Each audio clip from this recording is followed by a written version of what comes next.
चलो देखो स्टार्ट कर रहे हैं। एक बार मेरे को क्वेश्चन नंबर बताएगा कोई, किसी को ध्यान में हो कितने क्वेश्चन हो गए थे हमारे? कितने बेटा? 15? अच्छा ये 15 है। Yes sir. ओके चलो ठीक है, लिखो। इस क्वेश्चन में क्या है, F of x is equal to, इस टाइप का क्वेश्चन काफी बार आता है एग्जाम में। F of x is equal to mod of x minus two plus A square minus 9a-9 for X less than 2, ठीक है, and 2x minus 3 for X greater than equal to 2। ठीक है, ये फंक्शन दिया हुआ है। अब उसने बोला this function F of X has local minima at X is equal to 2, then find values of ए।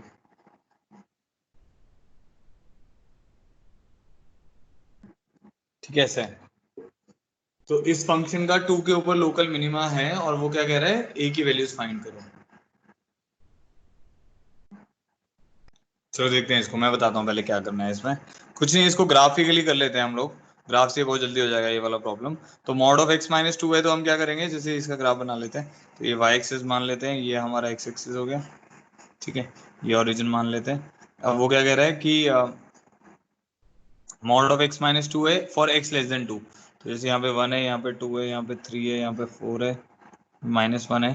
तो इसका जो ग्राफ बनेगा लेस देन 2 पे, 0 पर इसकी वैल्यू 2 होगी, तो ये ग्राफ कुछ ऐसा आएगा।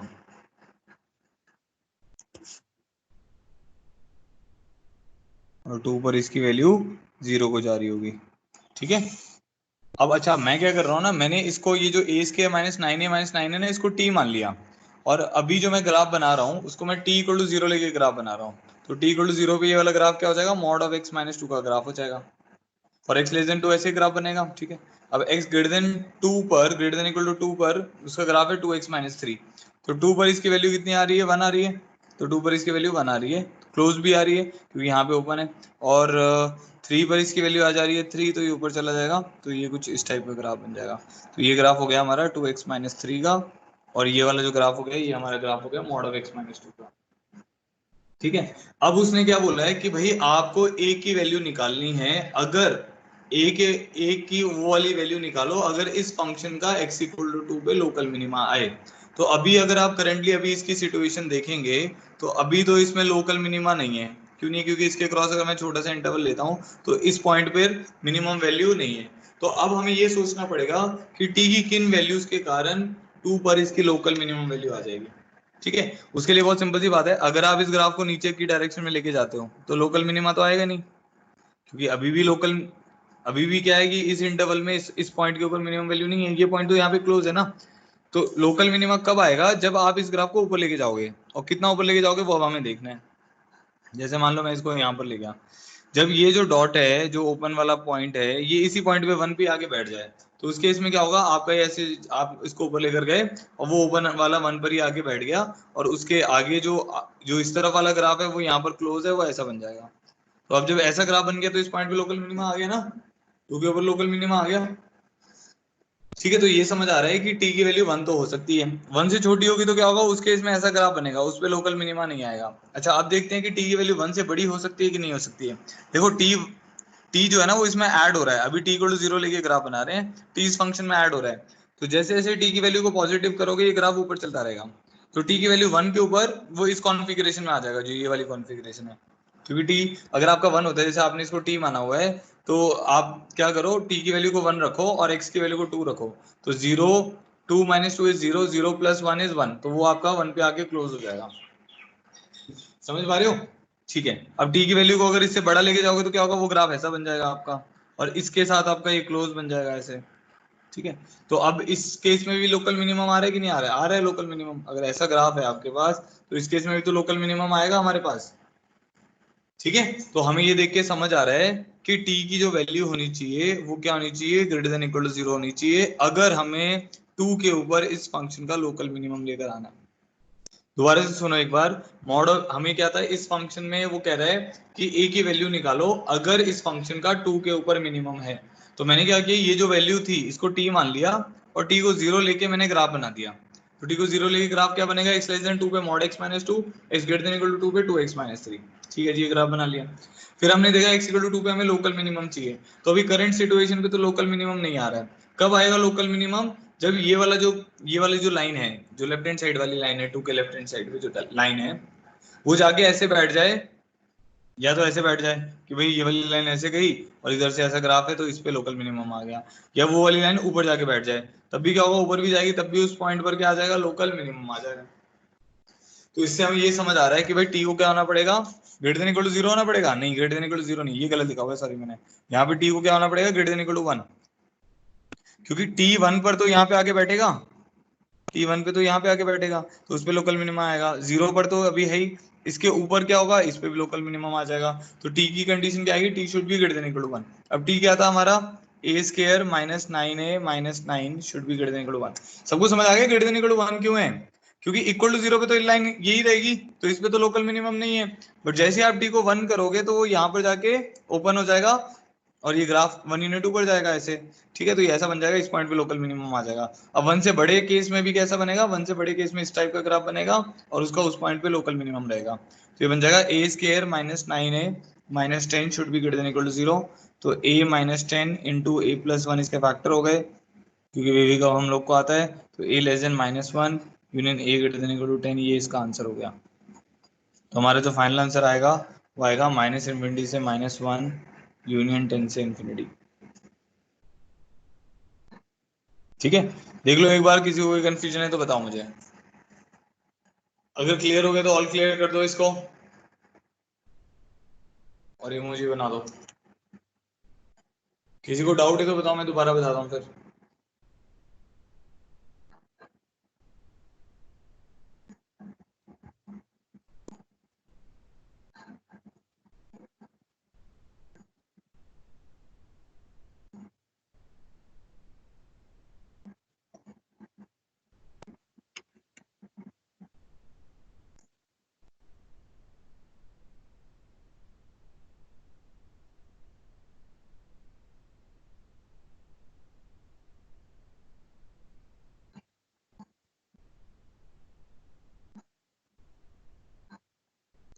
ठीक है, चलो बहुत बढ़िया, आगे बढ़ते हैं, नेक्स्ट क्वेश्चन पे आते हैं। तो ये हमारा क्वेश्चन था 15।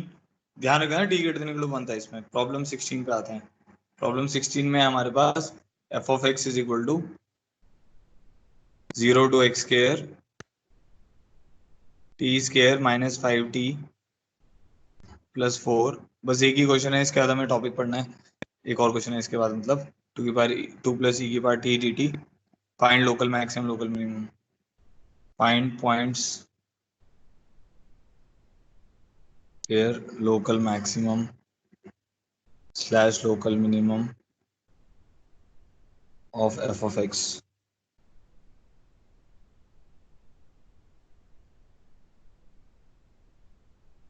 ठीक है, निकालो एक बार इसको, सॉल्व कर लो जल्दी से। लिबनिट्ज रूल का क्वेश्चन है ये, लिबनिट्ज रूल लगेगा।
आंसर बताओ भाई जल्दी से।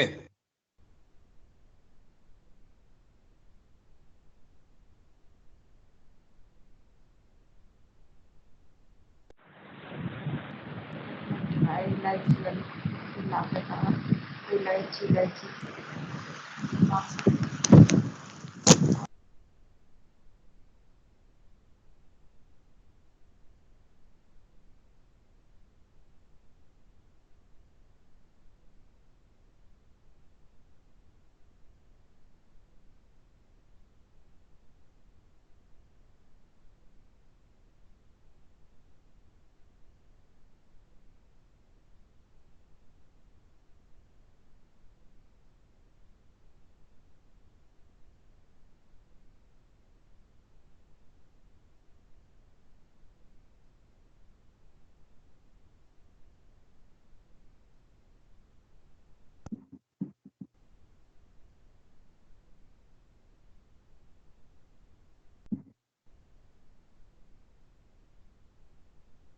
अरे क्या कर रहे हो भाई, इतने में तो आंसर आ ही जाएगा। क्या हुआ? हाँ देखो, एफ डैश एक्स निकालोगे अगर आप, तो क्या आएगा आपके पास?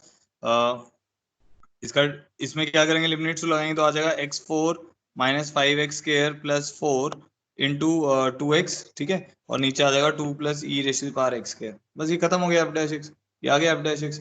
अब क्या रूट आ रहे हैं इसके? 2 टाइम्स ऑफ इसके बन जाएंगे x² - 1 into x² - 4 into x on 2 + e⁻x², ठीक है। तो ये ऐसा बन जाएगा। अब इसके रूट्स निकालो, क्या क्या रूट्स आएंगे? एक आएगा 0, एक आएगा 1, एक आएगा 2, एक आएगा -1, एक आएगा -2।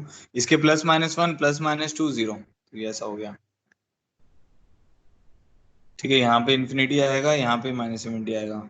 क्या होगा? प्लस, सारे ऑड रूट हैं, plus minus plus minus plus minus, ऐसा आ जाएगा। तो यहाँ पे ग्राफ क्या होगा? डिक्रीज, फिर इंक्रीज, फिर डिक्रीज, फिर इंक्रीज, फिर डिक्रीज, फिर इंक्रीज, ऐसा चलेगा ये, ठीक है। तो क्लियरली पता चल रहा है लोकल मिनिमम कहाँ कहाँ पे आ रहा है। लोकल मिनिमम यहाँ पे आएगा, लोकल मिनिमम -2 पे,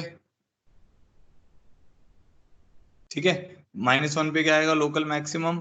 फिर 0 पे क्या आएगा? Local minimum. फिर क्या आएगा? Local maximum. फिर क्या आएगा? लोकल मिनिमम, ठीक है। वैभव आपका कुछ गड़बड़ है, 0 तुमने मिस कर दिया है शायद।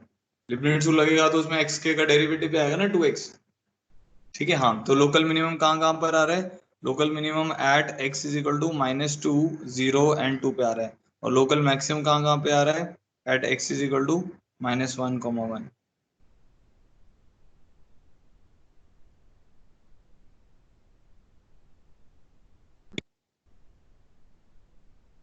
कृपेश्वर तू कर नहीं रहा है, बहुत अच्छे करे जा रहा है। क्या हो गया भाई तुझे? ज्यादा गर्मी लग गई तुझे? ठीक है, आगे बढ़ते हैं। ये हो गया सबको, यहाँ तक क्लियर हो गया? ऑल क्लियर करो भाई जल्दी से, बड़ा ही आसान क्वेश्चन था, पता नहीं इतना टाइम क्यों लगाया तुमने।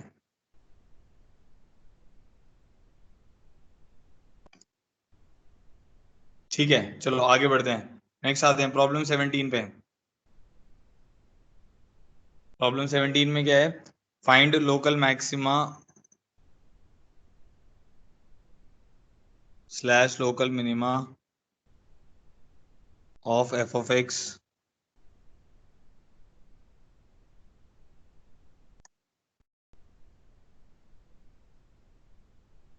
50 divided by 3x4 + 8x³ -18x² + 60। ये प्रॉब्लम है, करो भाई।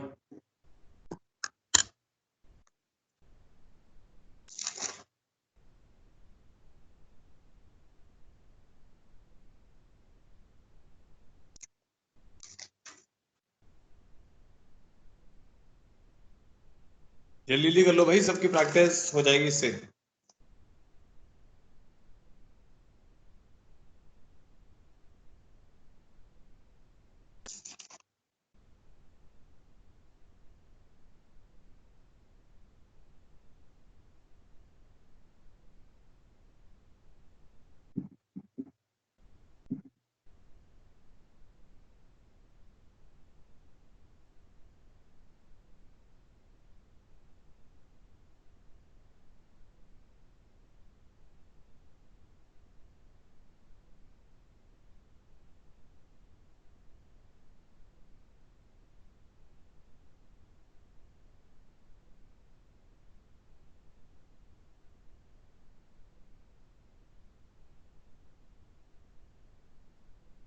क्या करेंगे, डेरिवेटिव भी तो लेना है इसमें भी, डेरिवेटिव ले लेते हैं। एफ डैश एक्स क्या आ जाएगा हमारे पास, 50 अपॉन 1/t का derivative -1/t² which is 3x4 plus 8x³ minus 18x² plus 60 का होल स्क्वायर, ठीक है, इंटू इसका derivative which is 12x³ plus 24x² minus 36x, ठीक है। तो हमारे पास अब टर्म कॉमन आ रही है, -50 × 12x कॉमन आ जाएगा यहाँ से, यहाँ बच जाएगा x² -2x, क्योंकि -12x हमने कॉमन निकाला है ना, नहीं सॉरी 12x ही निकाला है बस, तो ये आ जाएगा x² प्लस यहाँ पे क्या आ जाएगा 2x-3, ठीक है।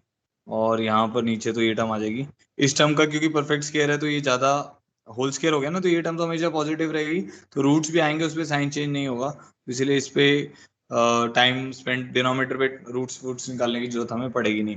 तो अब जो ऊपर वाली टर्म है वो कितनी हो रही है, वो जा रही है -600 of x into x+3 into x-3 upon x+3 into x-1, sorry, तो x-1,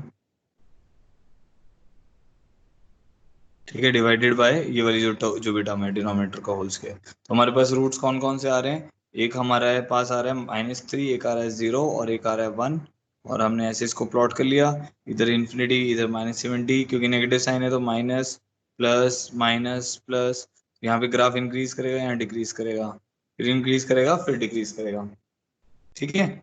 तो यहाँ पे इंक्रीज करके डिक्रीज करेगा, तो हमें लोकल मैक्सिमम लोकल मिनिमम निकालने थे, तो local maximum at x = -3 and 1, ठीक है, लोकल मिनिमम एट x = 0, ये इसका आंसर आना चाहिए। देखो किसी का आया था ये वाला answer,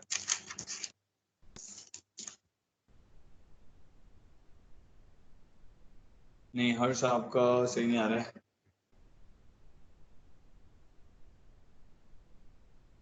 local maximum at -3 1 and local minimum at x = 0। चलो, नहीं भी आया तो समझ तो आ गया सबको, क्या किया है, कुछ नहीं, डिफरेंशिएट किया है और उसके रूट्स निकाल लिए हैं, बस नंबर लाइन पे प्लॉट कर दिया है।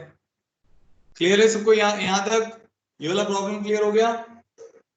देखो एक बार इमोजी बनाओ, नहीं तो वहां पे अगर कोई डाउट है तो बताओ।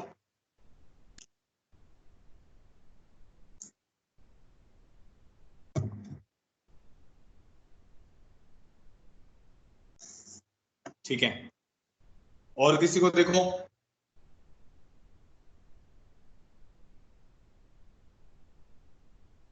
नेक्स्ट क्वेश्चन देखो, एक और ये वाला एक और करना है, फिर LMVT और रोले करेंगे। तो f(x = 3 - x for 0 to x to 1, ठीक है, and x² plus ln b, ये वैसे ही क्वेश्चन है वो जो हमने अभी t वाला क्वेश्चन किया था ना, इसीलिए ये कर लेते हैं, और x > 1, ठीक है। और इसमें दिया हुआ है f(x) local maxima has local maxima eight x = 1, find b, करो ट्राई करो।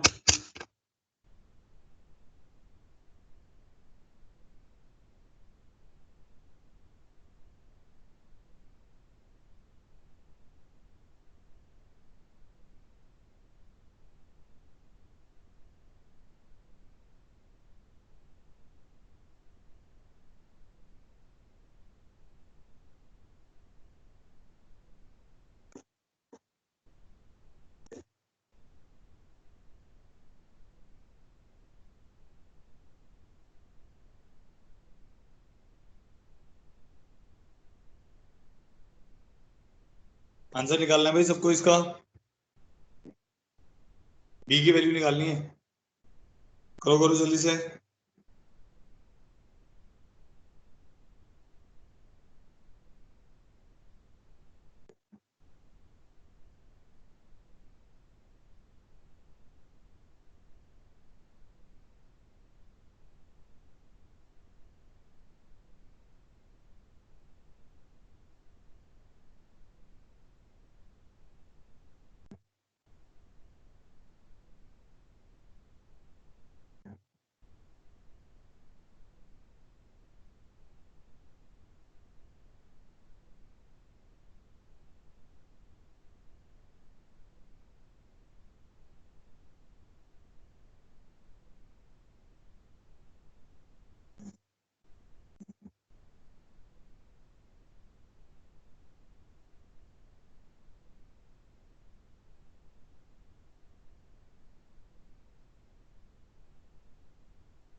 जिसका भी आंसर आ रहा है बताओ।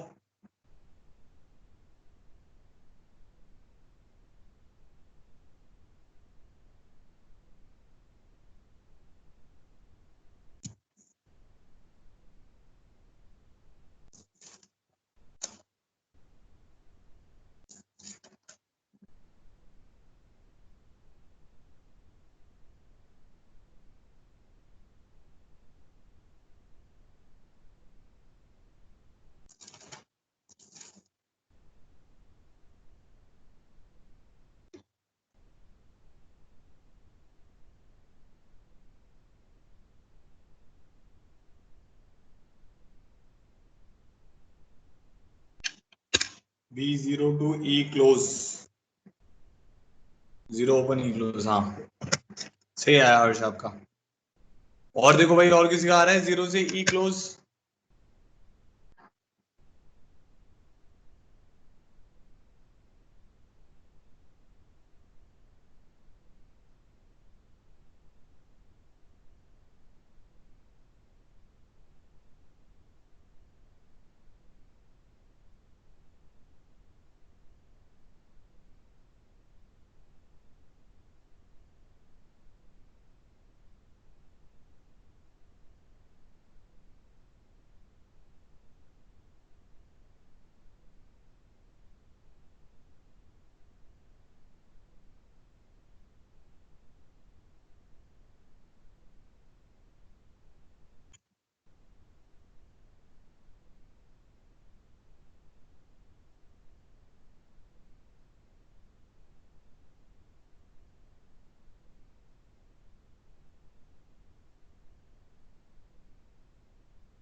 चलो देखो मैं बताता हूँ, इसमें क्या करना है अब आपको। जैसे ये अपना एक्स, वही जैसे ग्राफ बनाया था हमने उसी तरीके से करेंगे। ये हमारा वाई एक्सिस हो गया और ये हमारा एक्स एक्सिस हो गया, ठीक है। तो हमारे पास 0, 1 और ऐसे 2 और 3 ऐसे मान लेते हैं, ठीक है। अब क्या है, आपके पास एक ग्राफ तो है 3 माइनस एक्स, और एक ग्राफ है एक्स के प्लस एल एन बी, उसमें L N B constant value है। तो 3 माइनस एक्स का ग्राफ कैसे बनेगा? 0 पर इसकी वैल्यू 3 आएगी, ठीक है। 1 पर इसकी वैल्यू 2 आएगी। तो ये कुछ ग्राफ ऐसा बन रहा होगा। तो ये 3 माइनस एक्स का ग्राफ हो गया, ठीक है। और ये वाला जो ग्राफ है ये 1 पर 1 है, इसको टी मान लेते हैं एल एन बी को। और considering T equal to 0 initially हम ये ग्राफ बना लेंगे। तो 1 पर एक्स स्क्वायर का ग्राफ है, तो ये ऐसा ग्राफ हो जाएगा। तो ये एक्स स्क्वायर का ग्राफ हो गया जब टी हमारा 0 है, X greater than equal to 1 के लिए। ये तो आपने ग्राफ बना लिया। अब हमें क्या चाहिए? 1 पे लोकल मैक्सिमा चाहिए। तो अब आप ये देखो कि भाई अभी करंट सिचुएशन में ये आपने इसके क्रॉस छोटा सा इंटरवल लिया, इस पे तो लोकल मिनिमा है, लोकल मैक्सिमा तो है नहीं। हमें क्या चाहिए? Local maxima. तो वो देखते हैं कब बनने लग जाएगा। वो कब बनेगा आप देखते हैं, ठीक है। तो 3 माइनस एक्स और एक्स के प्लस एल एन बी है। अब जब आपका ग्राफ इससे नीचे जाएगा,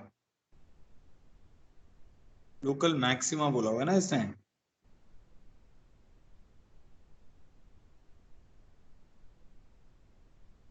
2 मिनट, इसमें लोकल मैक्सिमा नहीं, लोकल, अगर एक्स स्क्वायर में ऐड करना है ना मेरे को, अगर मैं इसको ऊपर लेके जाता हूँ तब क्या होगा? मेरे को इसमें कुछ गड़बड़ लग रहा है क्वेश्चन में। अगर इसको मैं ऊपर लेके जाऊंगा तो ये ग्राफ क्या होगा? ऐसे जाएगा ना, तो इसमें लोकल मिनिमम बनता रहेगा। हाँ, यहाँ पे लोकल मैक्सिमा नहीं, लोकल मिनिमा आना चाहिए। इसमें करेक्शन कर लो आप लोग क्वेश्चन में। क्योंकि होगा क्या कि अगर हम इसमें लोकल मैक्सिमा करते हैं ना, तो अभी तो लोकल मैक्सिमम आ ही नहीं रहा। अगर आप अभी करंट सिचुएशन में देखोगे, जो अभी करंट टी की वैल्यू है, टी की वैल्यू 0 है ना, तो इसमें क्या आ रहा है? लोकल मैक्सिमा तो आ ही नहीं रहा। इनफैक्ट जब ये ग्राफ इसके ऊपर जाएगा तब भी नहीं आएगा, जब ये ग्राफ यहाँ पे भी ले जाओगे तब भी लोकल मैक्सिमम नहीं आएगा, क्योंकि इसके क्रॉस छोटा सा इंटरवल लोगे तो ये तो मैक्सिमम वैल्यू है ही नहीं, ठीक है। तो इसीलिए यहाँ पे लोकल मिनिमम होना चाहिए। अब लोकल मिनिमम के लिए कैसे आएगा? कि अगर आप ये ग्राफ यहाँ पर है, देखो यहाँ पर है ग्राफ, तो इसमें आपने कुछ ऐड किया तो लोकल मिनिमम है, लोकल मिनिमम है। इसके ऊपर चला जाएगा तो लोकल मिनिमम नहीं है। क्यों नहीं है? क्योंकि इसके क्रॉस छोटा सा इंटरवल हो गया तो ये मिनिमम वैल्यू नहीं है, ठीक है। तो ये ऊपर वाला केस तो हमें चाहिए नहीं, इसमें लोकल मिनिमम नहीं है। अच्छा, नीचे रहता है टी, अगर यहाँ मतलब इसका टी नेगेटिव करोगे तो ग्राफ नीचे को आएगा। टी मान लो आपने -1 कर दिया तो ग्राफ आपका नीचे को आएगा। तो इस केस में लोकल मिनिमम है कि नहीं है? यहाँ पे भी लोकल मिनिमम है, यहाँ पे भी लोकल मिनिमम है, यहाँ पे भी लोकल मिनिमम है। अच्छा, टी इक्वल टू 0 वाला केस ये था। अब आप ये देखो कि अगर मेरा ग्राफ यहाँ चला जाता है, इस पॉइंट पे चला गया, तो लोकल मिनिमम रहेगा कि नहीं रहेगा? रहेगा ना। इसके अक्रॉस ये जो है ये मिनिमम वैल्यू है, तो इसमें भी क्या रहेगा? लोकल मिनिमम रहेगा ही रहेगा। तो टी इक्वल टू 1 पे भी हमारे पास क्या रहेगा? लोकल मिनिमम रहेगा। इसके ऊपर जैसे ही जाएगा तो हमारे पास लोकल मिनिमम नहीं रहेगा। तो इससे मेरे को ये समझ आ जाएगा कि मैक्सिमम वैल्यू टी की 1 हो सकती है। तो टी जो रहेगा वो आपका लेस देन इक्वल टू 1 होना चाहिए, क्योंकि अगर टी नेगेटिव जाता है तो कोई दिक्कत है ही नहीं। तो टी हमारा क्या होना चाहिए? लेस देन इक्वल टू 1 होना चाहिए। अब ये कंडीशन आ गई, नेगेटिव होगा तो कोई दिक्कत है ही नहीं। तो L N B should be less than equal to 1। तो हमारे पास क्या आ जाएगा? B should be less than E raise to the power 1। तो बी क्या आ जाएगा? लेस देन ई आ जाएगा। बट आपको ये पता है एल एन बी कब डिफाइंड होगा? एल एन बी को डिफाइन भी तो करना है। वो डोमेन की कंडीशन एल एन बी के लिए क्या आएगी? B should be greater than 0। तो यहाँ से हमारे पास आ जाएगा कि भाई B should be greater than 0। तो हमारा जो फाइनल आंसर आएगा वो क्या आएगा? B belongs to open 0 E close, ये इसका आंसर आएगा। बट इसमें ये जरूर ध्यान में रखना था कि बन क्या रहा है वो थोड़ा देखना जरूरी है। ठीक है, अब अगर आपको क्लियर हो गया तो ऑल क्लियर कर दो, नहीं क्लियर हुआ है तो मैं एक बार और बता रहा हूँ, फिर हम आगे बढ़ रहे हैं जल्दी से। सर ये T1 से छोटा रहेगा 2 से? हाँ, T1 से छोटा इसीलिए रहेगा बेटा, जैसे अगर मान लो ये जैसे ये ग्राफ है, अब आपको लोकल मिनिमम करना है, तो T1 पे वो क्या हो रहा है? T1 पे तो ये सिचुएशन आ रही है तो लोकल मिनिमम बन रहा है। अब इससे नीचे अगर आप देखोगे तो हमेशा लोकल मिनिमम ही तो है, यहाँ पे लोकल मिनिमम है। इससे नीचे और कितना भी नीचे कर दो इसको तो ये लोकल मिनिमम ही रहेगा, लोकल मैक्सिमम नहीं बन रहा है उसमें। इसीलिए वो क्वेश्चन, वो एक्चुअली वो मेरे नोट्स में वो राइटिंग की थोड़ा सा इशू हो गया, इसलिए वो मुझे समझ नहीं आया क्या लिखा हुआ है।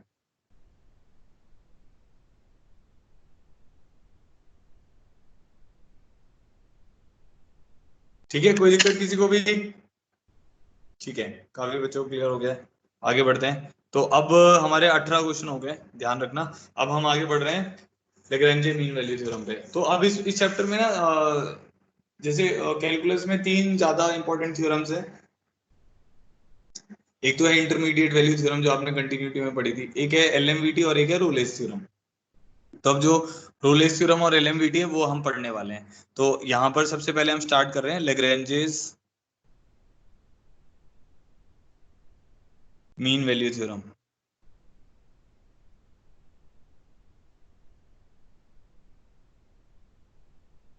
ठीक है, तो ये थ्योरम है हमारी Lagrange's mean value theorem.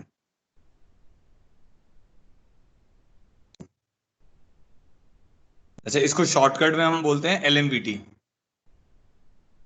Lagrange's mean value theorem को शॉर्टकट में बोला जाता है एलएमवीटी। ठीक है, तो ये दोनों थ्योरम जो हैं वो रिलेटेड हैं। रोलेस थ्योरम और लेग्रेंजेस मीन वैल्यू थ्योरम दोनों क्या है? आपस में रिलेटेड है। हुआ क्या था, रोलेस थ्योरम पहले आई थी हिस्ट्री में। रोलेस थ्योरम पहले आई हुई है, 1880s में आई हुई है शायद रोलेस थ्योरम। फिर जो एलएमवीटी है वो उसके बाद आई है। बट क्या है कि एलएमवीटी जो है वो बहुत सारे केसेस को कवर करती है और रोले उसका एक सबसेट बन जाती है। इसलिए मैं पहले आपको एलएमवीटी समझा रहा हूँ, क्योंकि जो रोले है वो इसका सब केस बन जाएगी एलएमवीटी का। ठीक है, तो इसलिए पहले हम एलएमवीटी से स्टार्ट करते हैं। अच्छा, एलएमवीटी क्या कहती है? Let F of x be a real valued function.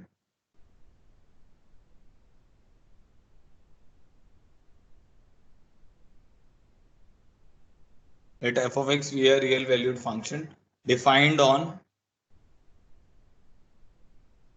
Close interval A to B such that. अच्छा, रियल वैल्यूड फंक्शन का क्या मतलब है? कि भाई इसकी जो आउटपुट आएंगी वो रियल आएंगी। ठीक है, तो रियल वैल्यूड का मतलब बस इतना है कि जो इसकी आउटपुट आएगी वो क्या आएगी?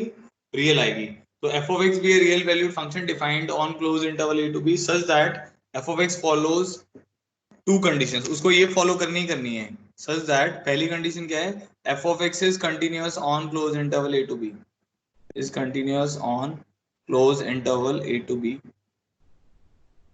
एंड साथ ही साथ उसको क्या फॉलो करना है? F of x is differentiable on open interval A to b. तो ये दो कंडीशन उसको फॉलो करनी ही करनी है। अगर ऐसा हो रहा है तो हम इसके रिजल्ट को स्टेट कर सकते हैं, जो अभी इसका रिजल्ट मैं बताऊंगा। तो क्या है कि एक रियल वैल्यूड फंक्शन है। रियल वैल्यूड फंक्शन का मतलब क्या होगा कि उसकी आउटपुट रियल होगी।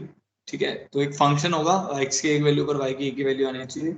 ठीक है, और उसको क्या होना पड़ेगा, कंटिन्यूअस होना पड़ेगा एक इंटरवल के ऊपर, क्लोज ए टू बी के ऊपर, और डिफरेंशिएबल होना पड़ेगा ओपन इंटरवल। एंड पॉइंट पे इसलिए नहीं आता क्योंकि जो रिजल्ट है वो एंड पॉइंट के ऊपर नहीं है, इसीलिए यहाँ पे ओपन ले रखा है बट यहाँ पे क्लोज ले रखा है। ठीक है, तो देन एलएमवीटी क्या कहती है, देयर एग्जिस्ट एटलीस्ट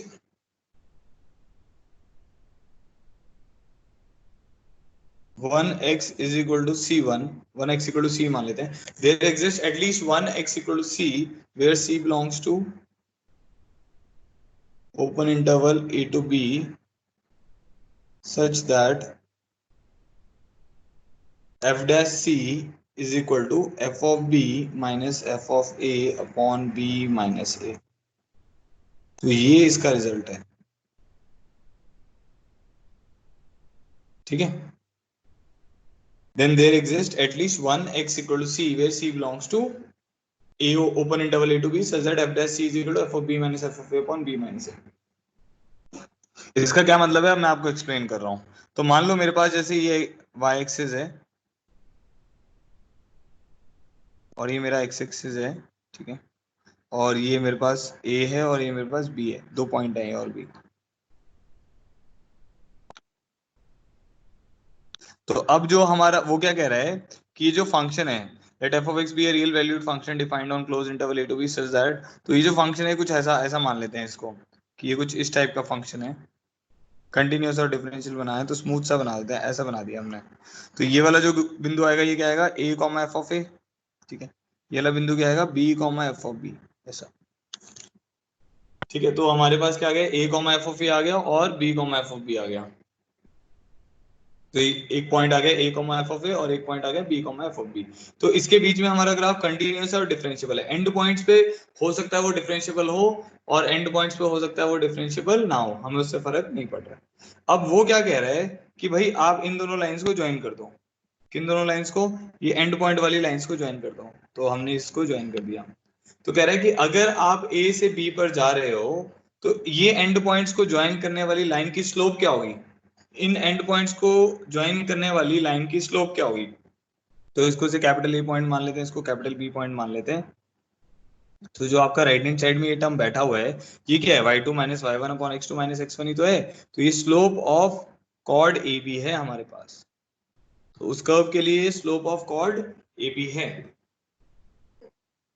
ठीक है, तो वो क्या कह रहा है, ये जो स्लोप है, अब आप देखो कुछ सोचो अगर आप दिमाग लगा के कि भाई यहाँ पर जो स्लोप है, ये लाइन की जो स्लोप है जो रिक्वायर्ड है, यहाँ पर स्लोप उससे कम है, ठीक है, फिर वो स्लोप बढ़नी स्टार्ट हुई और यहाँ तक जाते जाते क्योंकि ये उसको इंटरसेक्ट कर रहा है तो यहाँ पर उसकी स्लोप उससे बढ़ जाएगी। तो जो आपका स्लोप है एफ डैश सी, क्योंकि वो डिफाइंड है, उसने बोल दिया ना फंक्शन डिफरेंशिएबल है, मतलब एफ डैश सी जो होगा वो एग्जिस्ट कर रहा होगा। अब एफ डैश सी अगर एग्जिस्ट कर रहा होगा और डिफरेंशिएबल है ग्राफ, तो इसका मतलब है एफ डैश सी हर जगह एग्जिस्ट कर रहा होगा। तो यहाँ पर स्लोप कम है, यहाँ पर स्लोप ज्यादा है, तो बीच में एक पॉइंट ऐसा आना ही आना है जहां पर उसकी स्लोप क्या होगी, कॉर्ड ए बी की स्लोप के बराबर हो ही जाएगी पक्का से। ठीक है, तो वो इस पॉइंट सी की बात कर रहा है। ठीक है, तो वो क्या कह रहा है, इस पॉइंट सी के ऊपर जो एफ डैश सी होगा वो किसके बराबर होगा, मतलब इस पॉइंट पे टेंजेंट का जो स्लोप होगा वो किसके बराबर होगा, line joining the and points की कॉर्ड के स्लोप के बराबर होगा। तो उस ग्राफ के जो एंड पॉइंट्स हैं उनको ज्वाइन करने वाली लाइन की जो स्लोप है उसके बराबर होगा। तो एफ डैश सी किसके बराबर आएगा, F of B minus F of A upon B minus A. ठीक है, और इसको इसको एक्सटेंड भी किया जा सकता है। एटलीस्ट क्यों बोलते हैं हम यहाँ पे, there exist at least one x क्यों बोलते हैं, क्योंकि ये ऐसा हो सकता है कि ग्राफ में एक से ज्यादा बार अचीव हो रहा हो। एक से ज्यादा बार अचीव होने का मतलब क्या है कि ये हो एक से ज्यादा बार अचीव हो रही हो। जैसे मान लो ये मेरा ए पॉइंट है, ये हमारा बी पॉइंट है, ठीक है,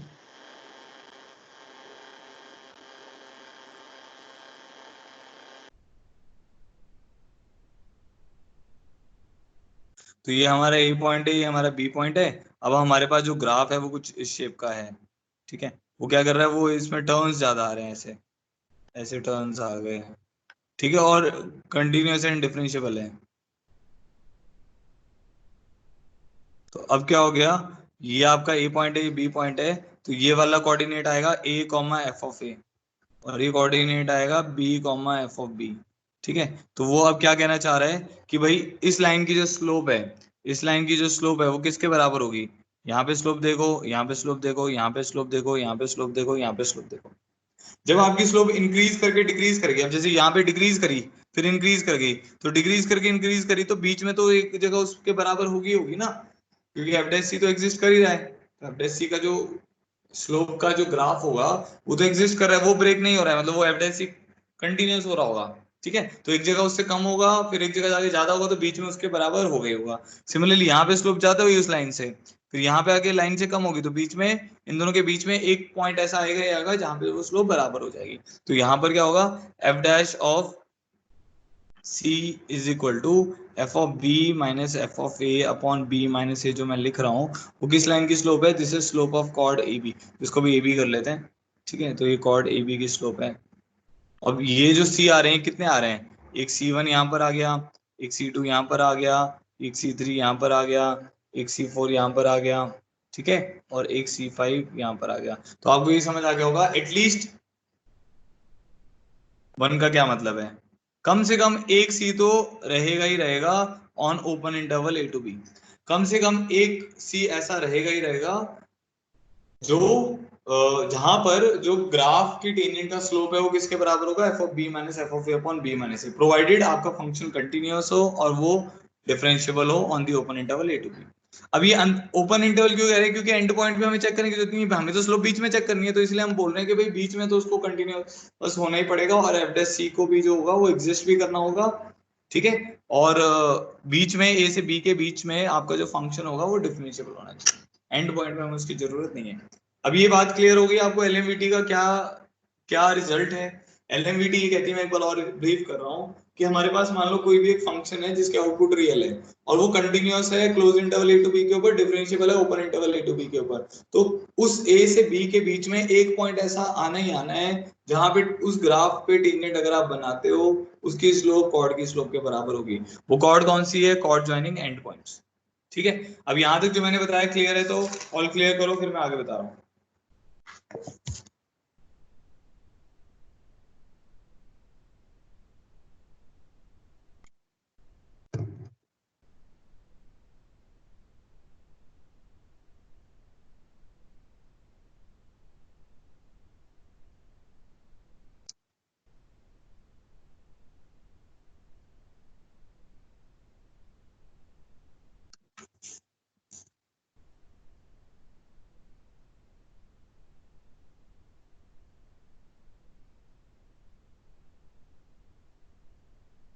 ठीक है, अब इसका एक एग्जांपल ले रहे हैं, तो प्रॉब्लम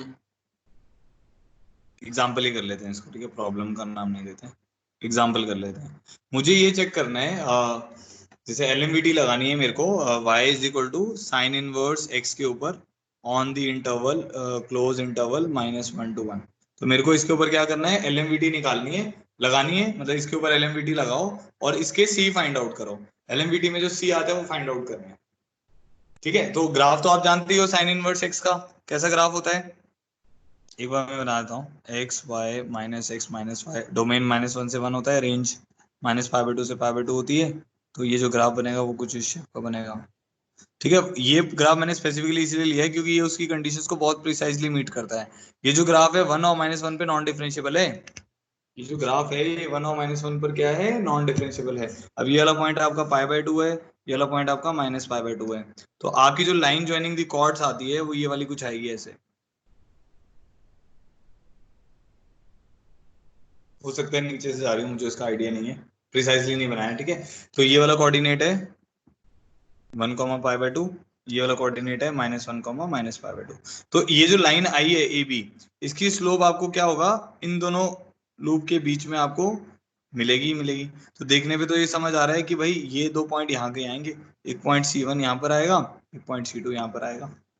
देखने में समझ आ रहा है ना, क्योंकि यहाँ पे स्लोप बड़ी है आपकी उस लाइन से, फिर यहाँ पे जाके स्लोप कम हो गई, तभी तो उसको इंटरसेक्ट कर रहा है, तो बीच में एक पॉइंट आएगा ही आएगा जहाँ पे स्लोप उसके बराबर हो जाएगी। और ये जो C1 C2 है यही हम निकालना चाहते हैं। ठीक है, तो उसके लिए हम क्या करेंगे, हमें -1 से 1 दिया ही हुआ है, तो हम लिखेंगे f of -1 minus f of -1 is equal to 1 minus -1 f of b minus f of a upon b minus a is equal to f dash c, where c belongs to -1 to 1 open interval। ठीक है, तो हमें ये पता है back of the mind कि सी कम से कम एक तो होगा ही होगा। ठीक है, तो एफ ऑफ वन की वैल्यू कितनी है, pi by two. F of minus one क्योंकि साइन इनवर्स फंक्शन है तो minus pi by two upon two is equal to f dash c which is one upon under root of one minus c square. F dash x क्या हो गया, sine inverse x का derivative which is one upon under root one minus x square, और सी हमारे को पता है minus one से वन के बीच में होना चाहिए, तो ये आ जाएगा पाई डिवाइडेड बाई टू। तो वन माइनस सी स्क्वायर पहले डिनोमिनेटर में रखते हैं, अब स्केयरिंग बोथ साइड कर देते हैं, one upon one minus c square is equal to ये वाली वैल्यू बन जाएगी पाई स्क्वायर बाय फोर। ठीक है, तो अब हमारे पास क्या आ जाएगा, एफ डैश सी अंडर रूट में आएगा ना, अंडर रूट आएगा यहाँ पे, सॉरी अब मैंने होल स्क्वायर कर दिया उसका, 2 मिनट, ये बना पाई बाय टू, हाँ होल स्क्वायर कर दिया ना मैंने। ठीक है, तो अब मेरे पास क्या आ जाएगा, वन माइनस सी स्क्वायर, ये न्यूमरेटर में जाएगा तो फोर बाय पाई स्क्वायर, तो मेरे पास सी स्क्वायर की वैल्यू आ जाएगी one minus four by pi square, तो सी की वैल्यू आ जाएगी plus minus under root of pi square minus four divided by pi square, तो ये इसके सी की वैल्यू दे देंगे। ठीक है, समझ आ गया, कुछ नहीं था, बस एलएमवीटी लगानी है। अब ये क्वेश्चन तो डायरेक्ट था जिसमें एलएमवीटी लगा के सी निकालना है। अब अच्छे क्वेश्चन वैसे होते हैं जिसमें आपको ना ये पता नहीं चलेगा कि एलएमवीटी लगानी है कि नहीं लगानी है, तो वो क्वेश्चन देख के प्रैक्टिस करने के बाद ही पता चलेगा अच्छा ये क्वेश्चन तो एलएमवीटी से होने वाला है। कुछ क्वेश्चन होते हैं ना जिसमें ये पता नहीं चलता है कि एलएमवीटी से होगा कि नहीं होगा, उन क्वेश्चंस को करने में थोड़ा सा दिमाग लगता है। इसमें तो क्लियरली बता ही दिया उसने कि भाई एलएमवीटी लगाओ। अब एलएमवीटी एप्लीकेबल है कि नहीं है ये भी चेक करना आना चाहिए। अब जैसे मुझे पता था कि साइन इनवर्स एक्स जो है वो कंटिन्यूअस है close interval minus one two one के ऊपर, डिफरेंशिएबल है open interval minus one two one के ऊपर, तो एलएमवीटी लग जाएगी। अब अगर वो कंडीशन ही मीट नहीं करेगा तो एलएमवीटी नहीं लगेगी। ठीक है, चलो अब नेक्स्ट पे आते हैं। नेक्स्ट टॉपिक है हमारा Rolle's theorem.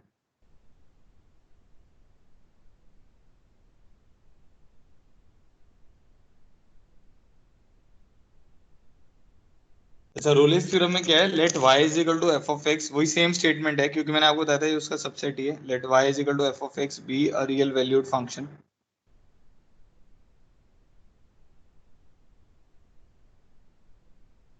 defined on closed interval a to b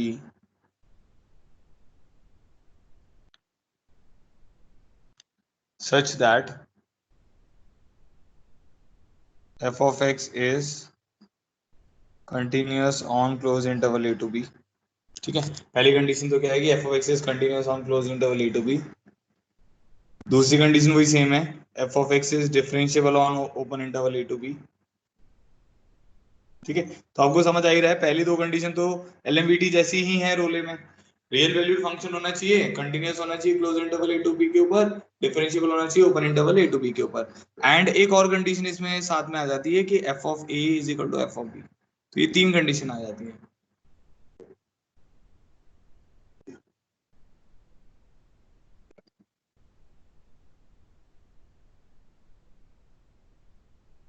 एक मिनट रुकना।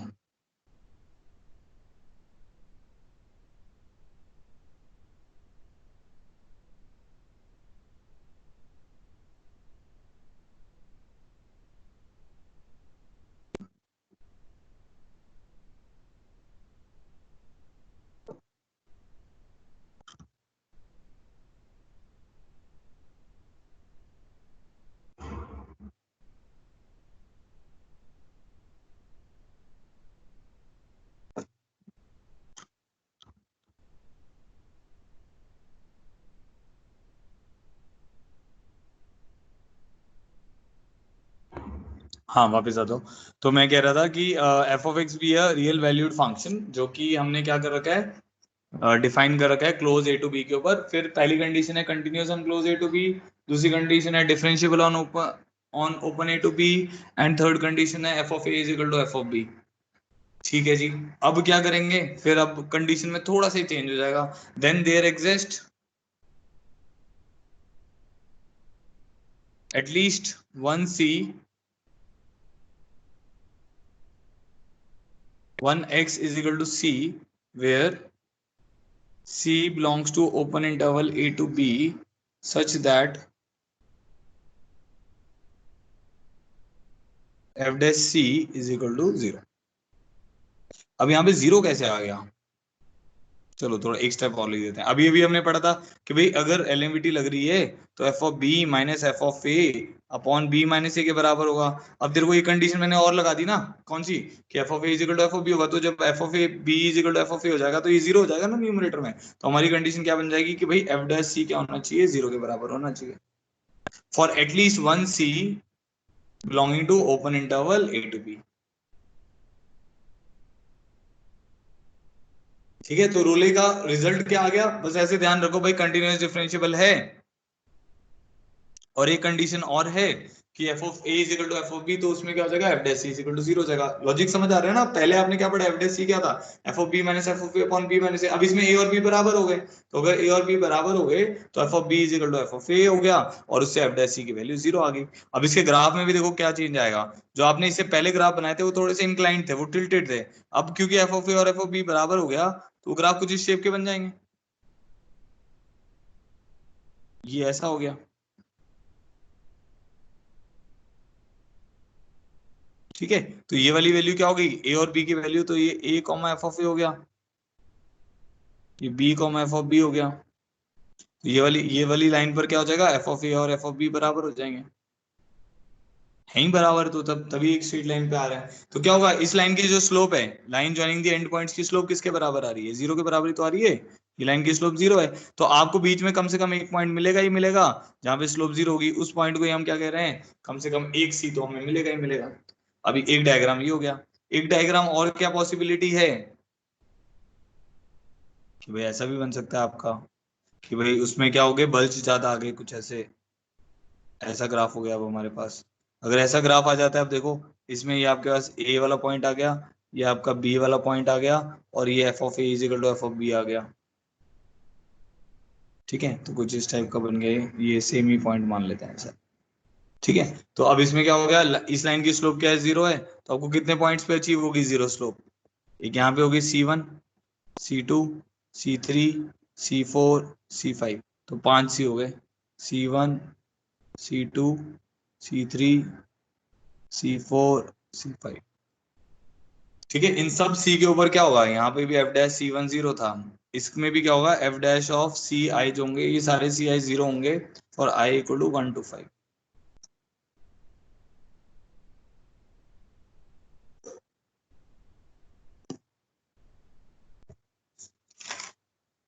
ठीक है,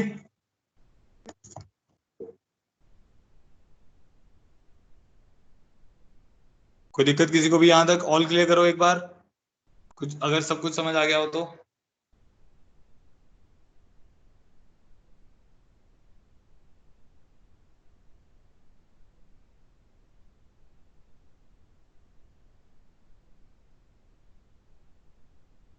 ठीक है, अब ना ये दोनों थ्योरम को ना एक तो याद करके रखना पड़ेगा हमें, क्योंकि जब आपको याद होगा ना तभी आप उस चीज को सोच पाओगे कि ये क्वेश्चंस में कैसे अप्लाई हो रहा है। अब मैं एक एग्जांपल और बता रहा हूँ आपको, पहले नोट, इसके लिए एक नोट है वो लिखवा देता हूँ मैं आपको।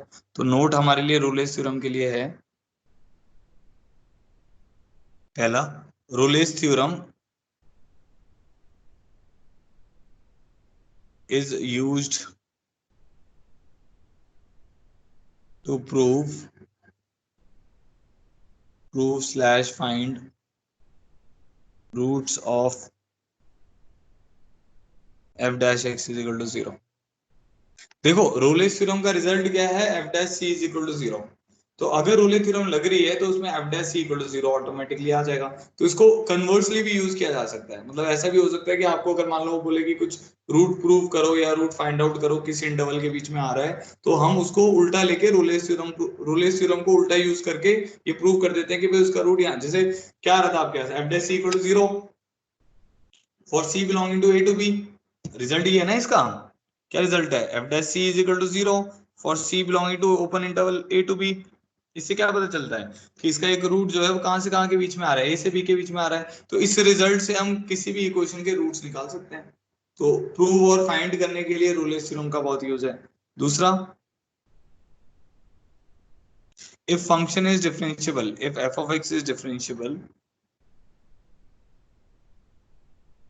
ठीक है, अब ये भी काफी अच्छा रूल है। If function is a differentiable function then between any two roots of f of x equal to 0, there exists at least one root of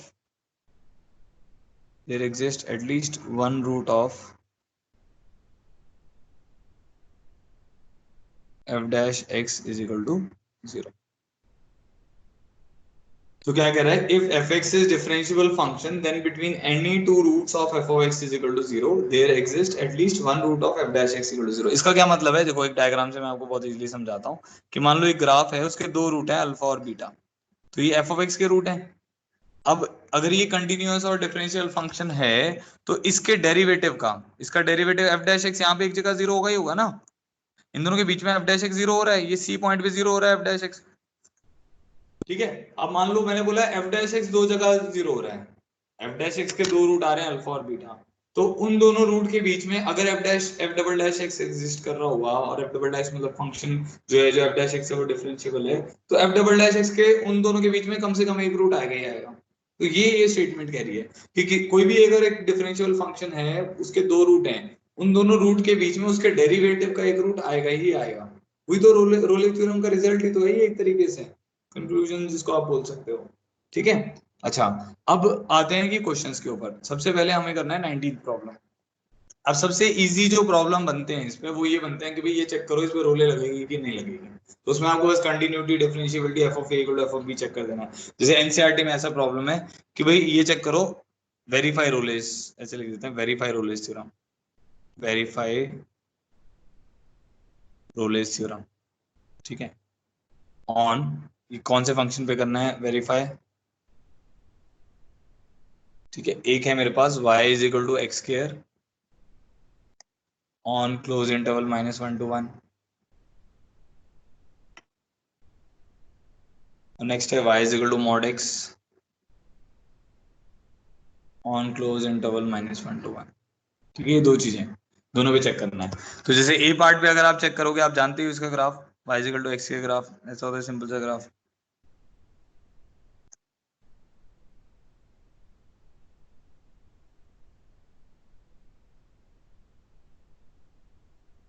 ठीक है, -1 से 1 पे देखना है, तो आप जानते हैं -1 से 1 पे ये वाला जो ग्राफ है ये क्या होगा, कंटिन्यूअस होगा, ठीक है। ये वाला ग्राफ है तो देखना है -1 से 1 के ऊपर, तो कंटिन्यूअस है क्लोज इंटरवल के ऊपर, डिफरेंशिएबल है, पॉलिनोमियल है, डिफरेंशिएबल होगा, ठीक है। F of b equal to F of a है, हाँ। एफ ऑफ -1 की वैल्यू भी कितनी है, 1 है, और एफ ऑफ 1 की वैल्यू भी कितनी है, 1 है, तो रूलेस थ्योरम इस पे एप्लीकेबल होगी होगी। अब रूलेस थ्योरम जब एप्लीकेबल होगी, आपको लिखना है उसको अच्छे से, सारी कंडीशंस को लिखना है, मैं तो यहाँ पे डिक्टेट कर दे रहा हूँ, आपको लिखना पड़ेगा कि हाँ भाई एफ ऑफ एक्स जो है पॉलिनोमियल फंक्शन है तो कंटिन्यूअस होगा -1 से 1 के ऊपर, पॉलिनोमियल फंक्शन है तो -1 से 1 ओपन के ऊपर डिफरेंशिएबल होगा, f of b equal to F of b equal to F of a है, तो फिर सी फाइंड आउट करना पड़ेगा। Then f dash c is equal to 0 for at least one c, for at least one c belonging to open interval -1 to 1, तो F dash सी निकालेंगे तो कितना आ जाएगा, 2c इक्वल टू 0, तो सी की वैल्यू 0 आ जाएगी। तो यहाँ पे जो स्लोप 0 हो रही है वो इसी पॉइंट पे हो रही है, सी इक्वल टू 0 के ऊपर, तो आपको सी भी फाइंड आउट करना है। अब जैसे बी पार्ट पे आते हैं मॉड एक्स के ऊपर, मॉड एक्स का ग्राफ भी आप जानते हो कैसा ग्राफ होता है, वी शेप का ग्राफ होता है -1 से 1 के ऊपर, और पूरी नंबर लाइन पे भी वैसे ही होता है, वैसे इसको एक्सटेंड कर दो बस, इस टाइप का ग्राफ है ये। अब क्या हो रहा है, रूल अगर आप देखोगे तो कंटिन्यूअस तो है ही है, तो पहले कंटिन्यूटी वाली कंडीशन को तो ये मीट कर रहा है, बट ये बी कंडीशन जो डिफरेंशिएबिलिटी वाली कंडीशन है उसको मीट नहीं कर रहा, तो चाहे वो एक पॉइंट पे भी मीट ना कर रहा हो उसके डोमेन के अंदर, तो हम बोलेंगे वो डिफरेंशिएबिलिटी की कंडीशन को मीट नहीं कर रहा है, इसलिए Rolle's theorem is not applicable, Rolle's theorem is not applicable,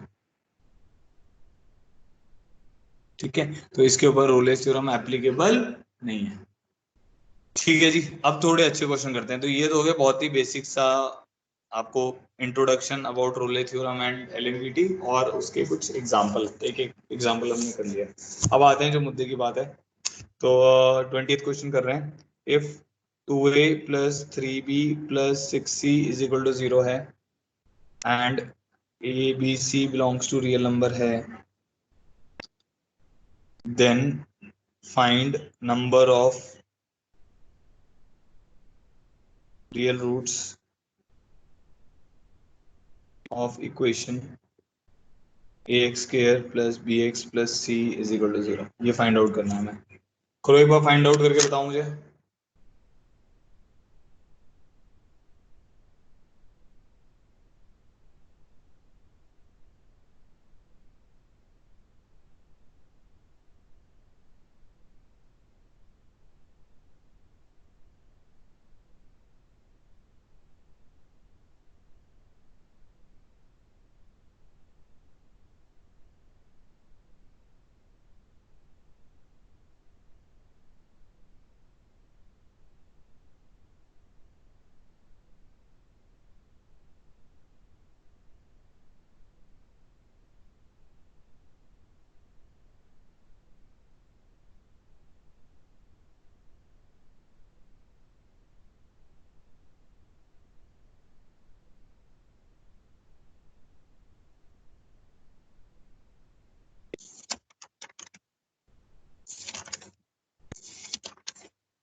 जिसका भी आंसर आ रहा है चैट बॉक्स में लिखो।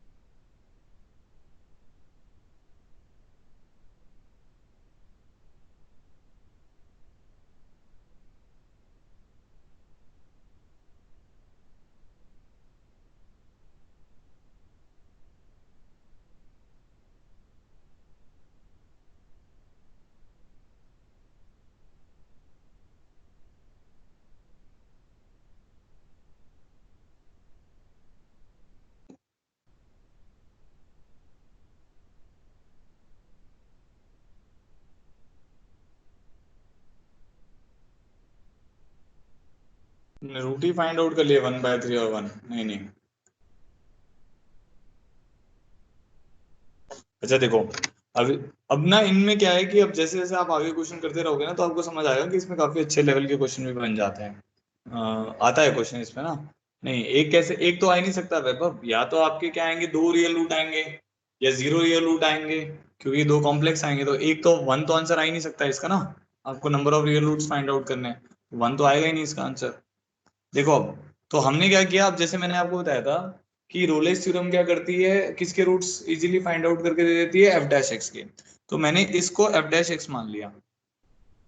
एफ डैश एक्स मैंने किसको मान लिया, a x square plus b x plus c को, क्योंकि जो रोले का रिजल्ट है वो क्या है, f dash c is equal to 0, ठीक है।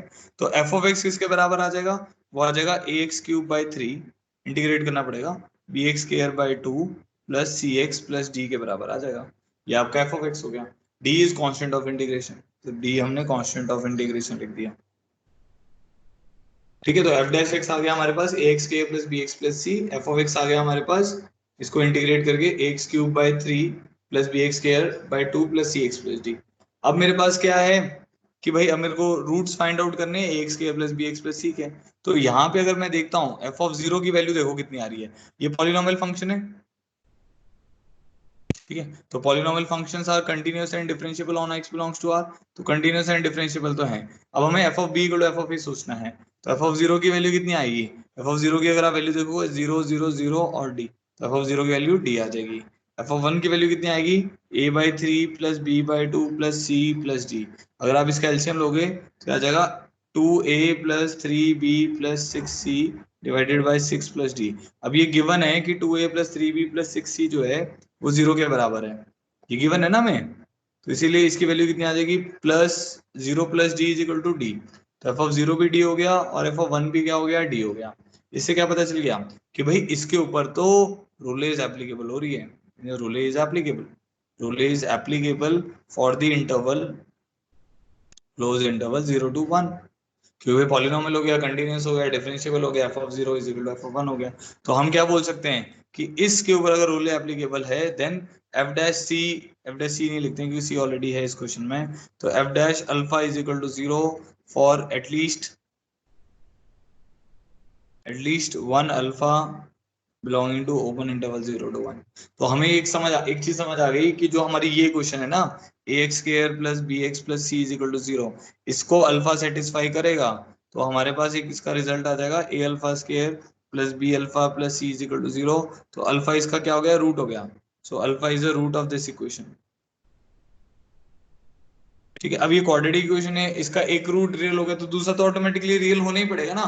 ऐसा तो हो ही नहीं सकता कि भाई कोइंसिडेंट, मतलब ऐसा हो सकता है कि भाई कोइंसिडेंट हो जाए, इक्वल हो जाए, बट एटलीस्ट ये तो होगा कि भाई रियल ही होगा, क्योंकि नहीं तो कॉम्प्लेक्स हो ही नहीं सकता, क्योंकि complex root always exist in conjugate pair. अगर ए बी सी रियल है, वो दिया हुआ है क्वेश्चन में ए बी सी रियल है, इसलिए हम क्या कंक्लूजन निकालेंगे कि एक रूट तो इसका 0 से 1 के बीच में आ ही गया, alpha belongs to 0 to 1, but beta के बारे में नहीं पता, but because alpha is real root, ठीक है, this implies beta should also be real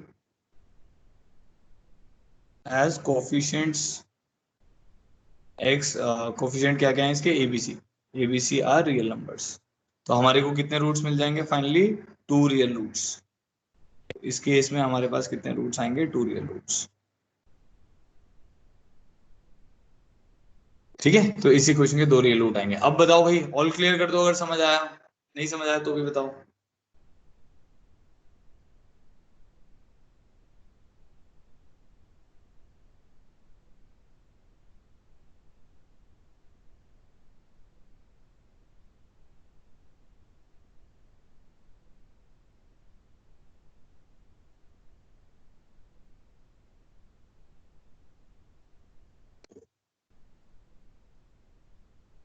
ठीक है, अब नेक्स्ट देखो, आगे एक और क्वेश्चन देखते हैं, प्रॉब्लम 21। ठीक है, हो गया सबको क्लियर। अब देखो इधर ध्यान दो, इसमें क्या बोला हुआ है, f x and g x are differential functions. काफी क्वेश्चन है इसके ऊपर, रोले और एलएमवीटी के ऊपर ना, तो अभी 2-3 करके खत्म करेंगे इसको। F x and g x are differentiable on close interval 0 to 2, ठीक है, ऐसा बोल दिया उसने, such that F of 0 is equal to 5 and g of 0 is equal to 0, f of 2 is equal to 8 and g of 2 is equal to 1।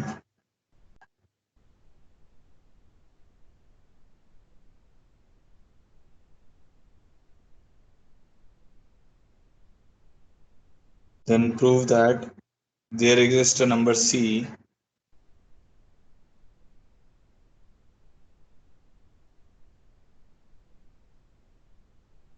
where C belongs to open interval 0 to 2 such that f dash C is equal to 3g dash C. fx and gx are differential functions, ये दो differential function दिए हुए हैं on 0 to 2 such that f of 0 is 5, g of 0 is 0, f of 2 is 8 and g of 2 is 1, then there exists a number C belonging to open 0 to 2 such that f dash C is equal to 3g dash C। ये हमें prove करना है, करो, try करो, और जिसका हो जाता है बताओ।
इसका भी आंसर आ रहा है, बताओ कैसे किया।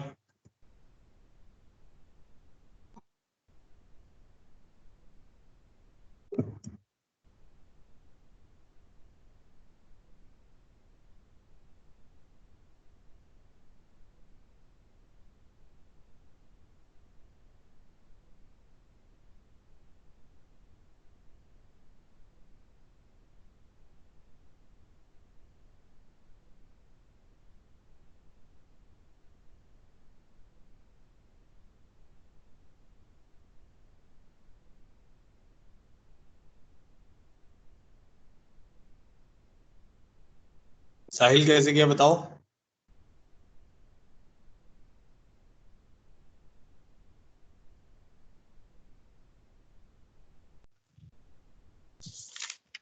सर इसमें LMVT लगा दी। LMVT कैसे लगाई। सर एक एफ डैश सी एग्जिस्ट करेगा जहाँ f(2 minus f(0) upon 2 minus 0 equals to, और ऐसे ही एक g डैश सी एग्जिस्ट करेगा जहाँ g(2 minus g(0) upon 2 minus 0 आएगा। तो वो दोनों बराबर कर देंगे तो 3 से मल्टीप्लाई आ जाएगा वो g डैश सी में। अच्छा अच्छा ठीक है। नहीं ये गलत हो जाएगा साहिल, ये करना गलत है। देखो कैसे, मैं बताता हूँ कैसे। जैसे मान लो आपने एक फंक्शन लिया एफ ऑफ एक्स, जो ये वैभव कह रहा है वो सही कह रहा है। लेट से हमने एक फंक्शन ले लिया एफ ऑफ एक्स, ठीक है। तो और इस पे हम अगर LMVT लगाते हैं तो हमने बोला कि भाई f(2 minus f(0) upon 2 minus 0 is equal to से f डैश सी आएगा। ठीक है, ऐसा हमने बोल दिया। तो f डैश इसकी वैल्यू कितनी आ जाएगी, f(2) की वैल्यू है 8 माइनस 5, 8 माइनस 5 इज 3/2, तो ये वाली वैल्यू 3/2 आ रही है। फिर आपने जी एक्स क्यू की कंटिन्यूस डिफरेंशिएबल है तो जी ऑफ एक्स के ऊपर लगा लिया g(2 minus g(0) upon 2 minus 0, ये वाली वैल्यू हमारी जी डैश सी के बराबर आएगी। तो g(2) 1/2 आ जाएगा। तो देखने पे ये समझ आ रहा है कि भाई ये वाली वैल्यू जो है एफ डैश सी वाली जो वैल्यू है वो जी डैश सी का क्या हो रही है, 3 टाइम्स हो रही है। एफ डैश सी की जो वैल्यू है वो जी डैश सी का क्या हो रही है, 3 टाइम्स हो रही है। बट जब आप LMVT लगाते हो इसके ऊपर और इसके ऊपर, तो ये जरूरी थोड़ी है ये सी और ये सी सेम आए, क्योंकि भाई इस फंक्शन का हो सकता है ये फंक्शन ऐसा है, इसका सी यहाँ कहीं आ रहा है, और जी एक्स जो फंक्शन है वो कुछ ऐसा है, दूसरे टाइप का फंक्शन है, उसका सी यहाँ कहीं आ रहा है। तो ये दोनों सी ऐसे आप सेम नहीं कर पाओगे। तो अलग अलग फंक्शन लेके ये करना गलत हो जाएगा। ये क्वेश्चन इसीलिए अच्छा है कि अगर आप ऐसे कर देते हो तब भी आपको लगेगा कि आप सही कर रहे हो, बट वो गलत हो जाएगा। ये क्या है ना, जब इस टाइप के क्वेश्चन ना जेईई एडवांस में ऐसे आते हैं, उसमें 4-5 ऑप्शन देता है। वो बोलता है f dash c is equal to 3g dash c, f dash c is equal to 2g dash c, ऐसे करके वो ऑप्शंस बना देगा। ठीक है, तो गलत तरीके से करोगे हो सकता है आपको गलत आंसर आ जाए। तो इस टाइप के क्वेश्चन को करने का सबसे अच्छा तरीका है कि एक फंक्शन मानो। देखो सी तो आप एक वेरिएबल तभी, सी को एक टर्म तभी बना पाओगे अगर आपके पास क्या होगा, फंक्शन एक होगा। तो हमने क्या प्रूव करना है, f dash c equal to 3g dash c, तो F of x minus 3g of x एक फंक्शन मानो। क्योंकि ये कंटिन्यूअस है, डिफरेंशिएबल है, तो उसका सम और डिफरेंस क्या होगा, कंटिन्यूअस एंड डिफरेंशिएबल रहेगा। तो ये जो फंक्शन रहेगा ये कंटिन्यूअस एंड डिफरेंशिएबल रहेगा ही रहेगा हमारे पास। ठीक है, अब हमें क्या प्रूफ करना है कि भाई f dash c is equal, तो इसके ऊपर अब LMVT लगाते हैं। तो इसके ऊपर अगर मैं LMVT लगाता हूँ तो मेरे पास आएगा h(3), ठीक है, 0 से 2 है, सॉरी, तो 0 से 2 पे निकालना है ना, ऑन द इंटरवल क्लोज 0 से 2। ठीक है, तो हम बोलेंगे h(2 minus h(0) upon 2 minus 0 is equal to h dash c, where C belongs to open 0 to 2। अब समझ आ रहा है, जब आप ऐसे लगाओगे तो एक ही सी आएगा, इसमें दो सी आने के चांसेस नहीं है। तो h(2) की वैल्यू कितनी हो जाएगी, h(2) की वैल्यू हो जाएगी f(2) which is 8 minus 3g(2) which is 5, तो ये वाली वैल्यू 5 हो गई। h(0) की वैल्यू आ जाएगी हमारे पास f(0) which is 5 minus 3g(0) which is 0, तो minus 5 upon 2 minus 0 is 2 is equal to h dash c. h dash सी क्या आ जाएगा हमारे पास, f dash c minus 3g dash c के बराबर हो जाएगा। तो यहाँ से क्योंकि ये 0 हो गया, यहाँ से प्रूव हो जाएगा कि f dash c is equal to 3g dash c.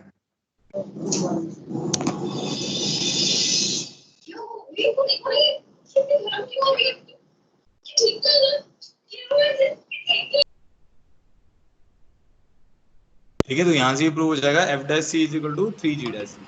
समझ आ गया अब ये कैसे किया। सर एक बार वो एच एक्स वाली इक्वेशन दोबारा बताना, वो कैसे लिखी आपने?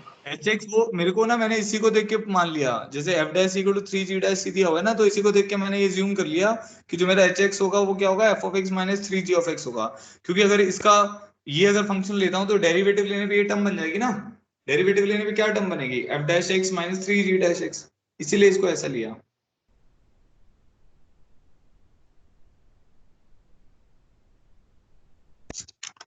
ठीक है, अब सबको क्लियर हो गया तो ऑल क्लियर करो इसको एक बार।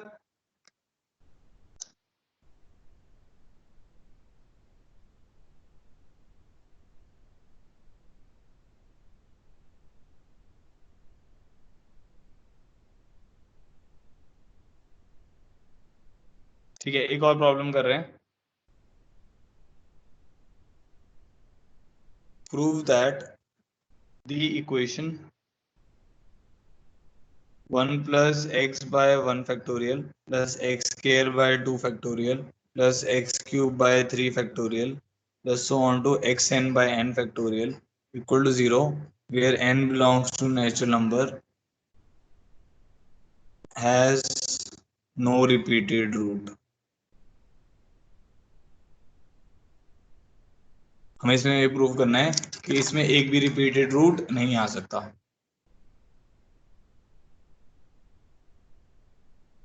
ठीक है, अच्छा इसके लिए क्या है ना, ये मतलब रोले का मतलब ऐसा रोले एलएमवीटी का क्वेश्चन नहीं हुआ, ये तो अलग ही टाइप का क्वेश्चन हो गया। तो मैं वैसे बताया था, रिपीटेड रूट का कंसेप्ट बताना होगा इस पर्टिकुलर क्वेश्चन के थ्रू ना आपको, इसीलिए मैं ये क्वेश्चन ले रहा हूँ। तो रिपीटेड रूट का क्या मतलब होता है, जैसे मान लो f of x is equal to x cube है या एक्स स्क्वायर है, ये जो है इसमें x equal to 0 double root है, दो बार आ रहा है ना एक्स इक्वल टू 0, तो एक्स इक्वल टू 0 इसका डबल रूट है। अगर मैं बोलता हूँ f of x is equal to x cube है, इसमें एक्स इक्वल टू 0 जो है वो इसका क्यूबिक रूट है, मतलब इसी को बोलते हैं मल्टीपल रूट या रिपीटेड रूट। ठीक है, ये भी रिपीटेड रूट है बट इसको डबल रूट बोल दिया जाता है। और एक्स क्यूब में भी x equal to 0 repeated root है क्योंकि वो 3 बार आ रहा है। F x equal to x की पावर, अब जैसे अगर मैं बोल देता हूँ f of x is equal to x minus 1 की पावर 4 है, ठीक है, तो इसमें एक्स इक्वल टू 1 जो है वो एक रिपीटेड रूट है। बात समझ आ गया रिपीटेड रूट का क्या मतलब है? ठीक है, तो रिपीटेड रूट निकालने के लिए हम क्या करते हैं कि भाई अगर अल्फा रिपीटेड रूट है तो एफ अल्फा भी 0 होगा, एफ डैश अल्फा भी 0 होगा, एंड सो ऑन, जहां तक भी वो डिफाइंड हो रहा होगा, जहां तक भी वो निकल रहा होगा। तो रिपीटेड रूट की कंडीशन है कि भाई एफ ऑफ अल्फा 0 होगा, एफ डैश अल्फा भी 0 होगा, एफ डबल, अगर दो बार आ रहा है तो F of alpha F dash alpha 0 होगा, तीन बार आ रहा है वो रूट तो एफ ऑफ अल्फा 0 होगा, एफ डैश अल्फा 0 होगा, एफ डबल डैश अल्फा 0 होगा, चार बार आ रहा होगा तो एफ ट्रिपल डैश अल्फा तक 0 होगा, एंड सो ऑन। ठीक है, तो इस पर्टिकुलर इक्वेशन के लिए हमें ये प्रूव करना है कि इस इक्वेशन का कोई भी रिपीटेड रूट नहीं हो सकता। तो क्या करते हैं, let's say alpha is the root of this equation. ठीक है, तो उससे मेरे पास एक कंडीशन आ जाएगी कि 1 plus alpha by 1 factorial, alpha square by 2 factorial, alpha cube by 3 factorial, and so on to alpha n by n factorial. तो alpha is the root of F of x equal to 0 है, तो 1 plus alpha by 1 factorial, alpha square by 2 factorial, alpha cube by 3 factorial, so on to alpha n by n factorial equal to 0 होगा। तो इससे तो मुझे ये clear हो गया कि अल्फा इस इक्वेशन का रूट है। ठीक है, अब मेरे को ये चेक करना है कि अल्फा इसका रिपीटेड रूट है कि नहीं है। तो मैंने क्या किया, पहले एफ डैश एक्स निकालते हैं। तो let's find f dash x equal to 0 किसके बराबर आता है। एफ डैश एक्स निकालोगे तो क्या होगा, देखो 1 का डेरिवेटिव तो 0, एक्स बाय 1 फैक्टोरियल का डेरिवेटिव 1 आ जाएगा। ठीक है, एक्स स्क्वायर बाय 2 फैक्टोरियल का डेरिवेटिव क्या आएगा, 2x बाय 2 फैक्टोरियल, तो वो ये बन जाएगा x बाय 1 फैक्टोरियल। नेक्स्ट आपका बन जाएगा x square by 2 factorial, next आपका बन जाएगा एक्स क्यूब बाय 3 फैक्टोरियल, करते करते लास्ट टर्म का जो डेरिवेटिव है वो आएगा nx। देखो इसका डेरिवेटिव क्या आएगा, nx n minus 1 by n into n minus 1 factorial लिख सकते हैं, नीचे तो ये कैंसिल हो जाएगा, तो लास्ट टर्म का डेरिवेटिव आ जाएगा हमारे पास x की बार n minus 1 by n minus 1 factorial. ठीक है, इक्वल टू 0। ठीक है, तो अब ये चेक करते हैं कि भाई अल्फा इसका रूट है कि नहीं है। तो इसमें अल्फा पुट कर देते हैं, इस इक्वेशन में मैंने क्या किया, अल्फा पुट किया। अब तो इस इक्वेशन में अगर मैं अल्फा पुट करता हूँ तो क्या आएगा, 1 plus alpha by 1 factorial plus alpha square by 2 factorial plus alpha cube by 3 factorial plus so on to alpha n minus 1 by n minus 1 factorial equal to 0। अगर ये भी 0 है तो इसकी वैल्यू तो किसके बराबर आ जाएगी, तो ये तो आपको समझ आ रहा होगा ना, इस टर्म से पहले वाली टर्म है alpha n minus 1 upon n minus 1 factorial, plus में ऐसे आ रहा है। ठीक है, तो अगर ये टर्म हमारी 0 के बराबर है तो यहाँ से क्या या तो ये वाली टर्म 0 के बराबर है, तो यहाँ इन दोनों से क्या कंक्लूजन आएगा, दोनों से कंक्लूड कर लेते हैं ना, तो यहाँ दोनों से क्या कंक्लूजन आ जाएगा कि अल्फा की power n by n factorial 0 होना चाहिए। ठीक है, तो अगर अल्फा की power n by n factorial 0 होना चाहिए, अब n तो आपकी डिग्री है ना इसमें, n तो इसमें नेचुरल नंबर है, n तो नेचुरल नंबर है, n मतलब 1 2 3 एंड सो ऑन, ये वाली वैल्यूज हैं, तो इससे कंक्लूजन आ जाएगा कि भाई अल्फा को 0 ही होना पड़ेगा।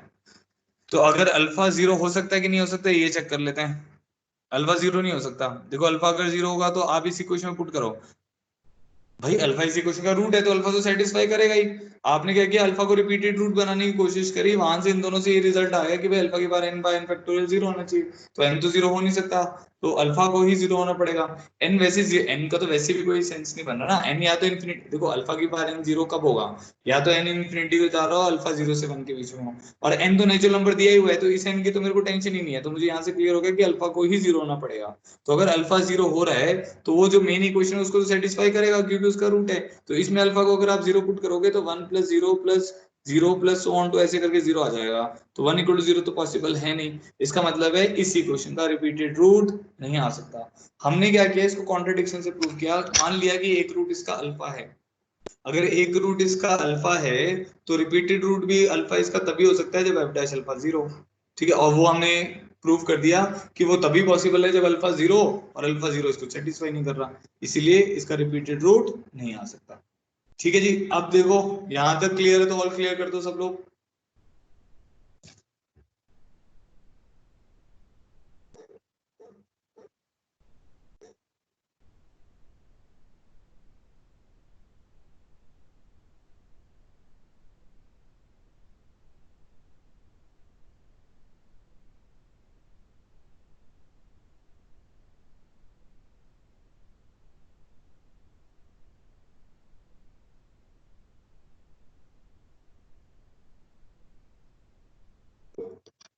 ठीक है, तो कल हमारी क्लास है मॉर्निंग में, उसमें हम इसी के रूले और एलएमवीटी के और थोड़े मुश्किल क्वेश्चंस करेंगे, और इसके बाद भी और भी टॉपिक हैं, अभी चैप्टर लंबा है तो देखते हैं। ठीक है, आगे ऑप्टिमाइजेशन भी थोड़ा बड़ा सा टॉपिक है, तो अभी चलेगा ये, मेरे को लग रहा है नेक्स्ट वीक चलेगा। तो इस संडे हम टेस्ट नहीं रख रहे हैं, आप इस संडे अपना पैकेज खत्म करने की कोशिश करो जो भी बचा हुआ है, क्योंकि ये चैप्टर खत्म नहीं हुआ है। तो नेक्स्ट सैटरडे संडे को आपका टेस्ट आ जाएगा, सैटरडे को अगर पॉसिबल हुआ तो सैटरडे को ले लेंगे, संडे को पॉसिबल हुआ तो संडे को ले लेंगे। ठीक है, अभी है, अभी इसमें मतलब इतना टाइम और लग जाएगा, 1 वीक के आसपास इस चैप्टर में लग जाएगा हमें। ठीक है, चलो ठीक है, तो कल सुबह मिलते हैं 8 o'clock पे, कल सेम टाइमिंग पे हमारी क्लास रहेगी 8 AM इन द मॉर्निंग। ठीक है, इसी को कंटिन्यू करेंगे। और आपका होमवर्क क्या है, होमवर्क है आपका पैकेज, एओडी डेफिनेट इनडेफिनेट सब कर लो। कुछ बच्चों ने मुझे डाउट भेजे हैं, तो मैं जैसे फ्री होऊंगा मैं वो डाउट उनको रिवर्ट कर दूंगा। ठीक है, तो आप जब अगर आप डाउट भेजते हो तो थोड़ा पेशेंस रखा करो, 1-2 दिन का टाइम दिया करो, क्योंकि कई बार मेरे पास बहुत ज्यादा डाउट होते हैं तो मैं कर नहीं पाता हूँ। तो जिसने भी मेरे को डाउट भेजे हैं तो वो 1-2 दिन का वेट करे। बाकी हाँ, कल क्लास है सुबह, मैंने बता दिया ना 8 AM इन द मॉर्निंग की क्लास है, हम सैटरडे को भी अभी क्लासेस रखेंगे जब तक हम कोर्स खत्म नहीं कर लेते हैं। नहीं, कल मतलब फिजिक्स केमिस्ट्री की मुश्किल है क्लासेस ना, वो आप सर लोगों से एक बार पूछ लेना कि सर आप मतलब आप लोग बच्चों उनसे बात किया करो सर लोगों से डायरेक्टली कि सर हमारा भी जो भी है मतलब कोर्स वोर्स को लेके उनसे डायरेक्ट रिलेटेड जो भी आपकी क्वेरीज है उनको मैसेज कर दिया करो कि सर आप कभी एक्स्ट्रा क्लास लोगे या आप वैसे करके। ठीक है, चलो कल सुबह मिलते हैं एकदम एंतु के साथ। Thank you so much for joining in. इसके नोट्स वगैरह मैं इवनिंग तक पोस्ट करता हूँ।